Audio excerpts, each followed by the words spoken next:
Well, good morning. It is so wonderful and such an honor for me to get to come here and spend some time with all of you. And we're here to talk about how secure this border is and to celebrate that we have 1 year of a secure border and a secure United States of America. I want to say thank you to the gentlemen who all spoke before me and thank them for their leadership. To Paul and Rodney and Todd and Chief, just thank them for all that they've done to lead the men and women of the Department of Homeland Security in carrying out the mission that President Trump committed to fulfill for the people that live in our great country. I also want to thank Tom Homan for being the border czar. He was busy up in Minneapolis today and wasn't able to be here, but we thank him for his leadership as well. But most of all, we thank President Trump for the guts and the love of this country to do the right thing, to make sure that when he talked to the American people, he talked about the fact that what we had going on here in this country under the Biden administration was the greatest humanitarian crisis that we had ever seen in our history, and that it needed to be fixed. And the way that you fix it is you just enforce the law, that you go out there and say the laws need to be enforced and they need to be applied equally to every single person. And that Americans come first because they're the people who have built this country, and that they're the ones who are here working jobs and putting their kids through school and doing the right thing to make sure that our freedom and our liberties are secured. So I want to thank him for his leadership, for the fact that he told the American people what we needed. He said we needed a wall, and we have a wall, a big, beautiful wall that President Trump also wanted painted black, so that it would endure for a long period of time, that it would look like the strength and stamina that the American people have, and that it would be something that would continue to protect us for generations to come. But I also wanted to come here today and thank all of you. I'm looking out in this group of individuals and I see a group of patriots, people who stepped up during difficult times and led us through challenges, but also are still here today making sure that we continue down the path of what we committed to the American people. I want to thank all the individuals I see from CBP, from ICE, the Coast Guard. I see our law enforcement partners, the Department of War, National Guard, all of our local sheriffs and law enforcement that have partnered with us, and then those individuals who kept the faith, that came alongside of us and encouraged our law enforcement, stood beside them and supported them and their families. We know that no one can do their job with excellence unless their family's okay and they're taken care of, and that things are right at home. And so those individuals in this community that supported our law enforcement through those times are incredibly important, and we're grateful for them. The high degree of talent and experience that we have here today is a testament to not just President Trump's commitment, but also to the people that have secured the border and have also worked every single day to make sure that America is safe again. In President Trump's first year back in office, we've delivered the most secure border in American history.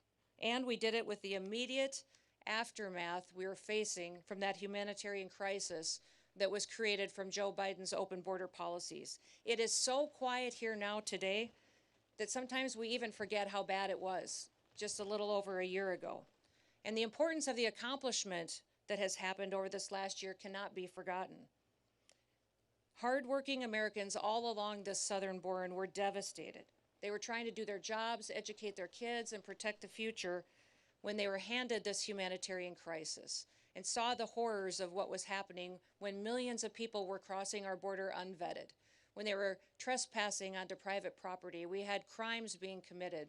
We saw women and children being trafficked, people dying, and crimes continue to be perpetuated as people were allowed to come into the country unvetted and unstopped. You know, yesterday I was in Eagle Pass, Texas, and I had the chance to tour the border, not just with our Border Patrol agents, but also with the Texas National Guard and the Texas Department of Public Safety. And we looked at some of the areas that were the hardest hit during the Biden border policies. In September of 2023, Eagle Pass saw an unprecedented crisis face them. In fact, they had to declare a state of emergency due to the rush of illegal aliens that were coming into their town and through their community to get into the United States. On one day, they saw over 10,000 people come through that area to get into the United States unvetted and illegally.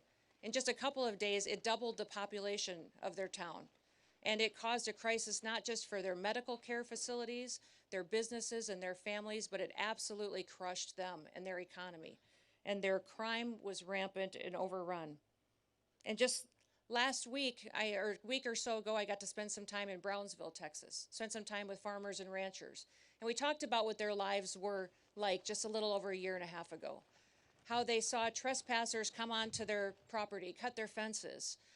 Their livestock were loose, and sometimes they incurred death there as well. They had crimes, people breaking into their homes and their facilities. They were finding dead bodies on their ranches. In fact, we saw unprecedented death from those illegal migrants that were coming into our country because of the heat exhaustion, and they also were forced into water, and people were drowning because of the crush and the push to take advantage of those open border policies.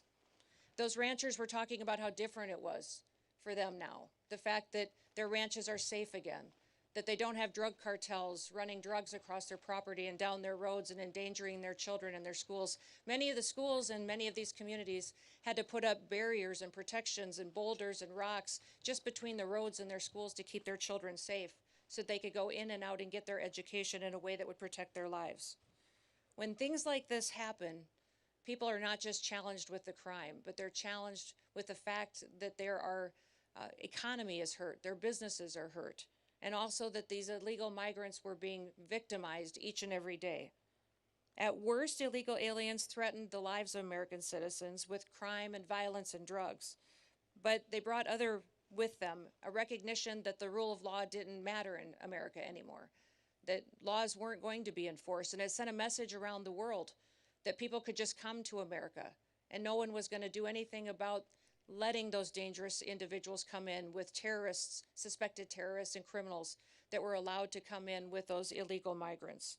And while the left tries to tell us many times that it's somehow compassionate to allow that kind of chaos, it isn't. It was dangerous, not just on this side of the border, but on the Mexican side of the border as well. We saw many of those illegal migrants not be able to survive the brutal terrain. They didn't survive the river crossing. Those causes of death, of heat and water, were dangerous, and the left behind so many bodies that in some counties along the border, they had to install migrant morgues just to pick up the dead bodies that were passing away on their way to try to get into the United States. In fact, during the Biden administration and those open border policies, we saw even the UN declare that the United States and Mexico border was the deadliest land route in the world. Countless people were sexually abused and trafficked over and over again and exploited. One story that I remember that impacted me so dramatically was a horrifying story of a father who paid a smuggler $1,000 to bring his wife and his 2-year-old daughter into the United States. Once they got over the border, those smugglers took that mom and daughter into a stash house and kidnapped them and held them hostage for a ransom and said that father would not get them back unless he paid another $23,000 to them, and said if he did not immediately pay, that they would do things to his daughter that he couldn't even imagine.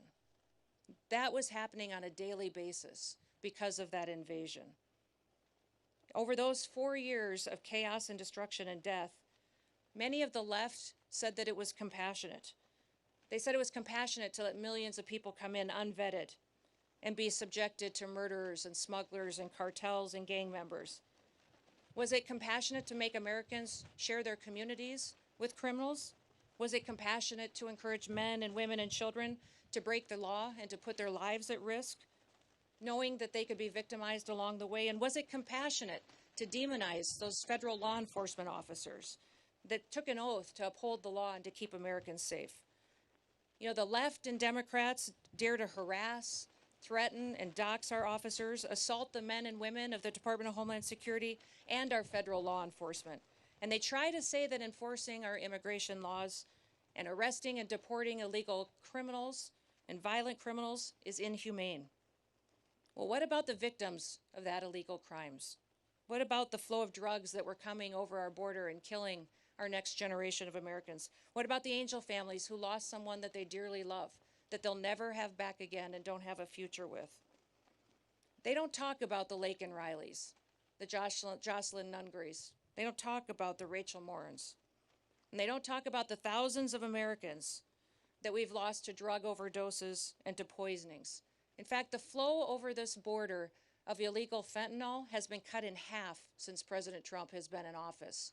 And since he has secured this border and built this wall, 56% of the fentanyl has stopped coming into our country and saved millions of lives. The Democrats and the left say that compassion was that invasion, was that humanitarian crisis. But President Trump says that compassion is taking care of people. Joe Biden and his policies during those 4 years lost 450,000 children. Many times they placed them with sponsors that abused them, that trafficked them. The government paid people to take our children and to traffic them. Since President Trump's been in office, we've located 145,000 children that were lost, and we're not going to stop till we find every single one. Because of President Trump's leadership and his bold action, this country keeps breaking historic records. In fact, we have the lowest crime rate in this nation right now because of President Trump and his strength and securing our border that we've ever had in the history of this nation since we've been tracking crimes. The lowest murder rate that we've ever recorded in this country, and that's because we enforce the law and we hold criminals accountable for what they do to perpetuate violence against the American people. In fact, for the last 9 months, the Border Patrol has released 0 illegal aliens into the interior of the country. It's incredible, the work that they do every day. And that's what happens when you fight for law and order. Overall, Customs and Border Protection has recorded the lowest number of encounters in the agency's history in 2025. Daily encounters have fallen by 95% over the last year.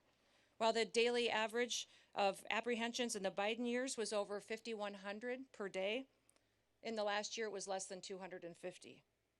In addition to keeping the illegal aliens out, we're also protecting the American people from the deadly drugs that are coming in. And just in 2025, CBP seized over 600,000 pounds of illicit drugs. The death rate and the fentanyl deaths in this country have dropped in 1 year under President Trump. Because he secured the border, fentanyl deaths have gone down 30%. We can't wait to continue to keep working to save more American lives. We have to continue to keep ramping up our efforts and do all that we can to protect our children. And we're thankful for President Trump's vision to invest in technology, invest in people, and invest in the resources that we need to do our jobs. He did it in 1 year. You think about what this country has gone through over the previous 4 years and what a turnaround that we've seen because we have a president in the White House that puts the American people first. It's incredible. President Trump believed that we still have a country, and he believed that it was a country worth fighting for. Now we're hard at work to make sure it stays that way. And when the American people put President Trump in the White House, they said enough is enough. They chose him, they chose law and order, they voted to build the wall, they voted to send President Trump back to the White House. And it reminds me of John Adams. He said back in history, when they were building this country and founding this country, he said the very definition of a republic is a government of laws, not of men. We are a government of laws. We are a republic. And for 4 long years before President Trump, we saw what it was like when people put men above our laws. We saw how people were victimized and hurt and abused. And Americans didn't want to live like that anymore. The beauty of our republic is that our people have the freedom to choose. And when they elected President Trump, they chose differently. They chose someone who recognized that a country with no border is no country at all. A country that doesn't enforce its laws is a lawless country. We had never experienced the kind of chaos before in recent history that we saw during the Biden administration. And the American people rejected it. They rejected it and its lawlessness and chose to return to law and order. And with President Trump and all of you great law enforcement officers in front of me and those across the country that do their work every day, we've got a promise of a bright future and a promise of an amazing country for years to come. You have stood up and stood on the line to make sure that we have freedom and liberty for our children and our grandchildren for years to come. Thank you for the work that you do. I pray every day that God will continue to bless you. Bless the work that you set your hands to and your families. They'll continue to bless this great country so that we would know that we are all Americans and we're all here. The rest of the world follows America. because we are the ones that provide the hope and the future for what the entire world should be. So may God bless you, and thank you so much for being the great Americans that you are. Thank you.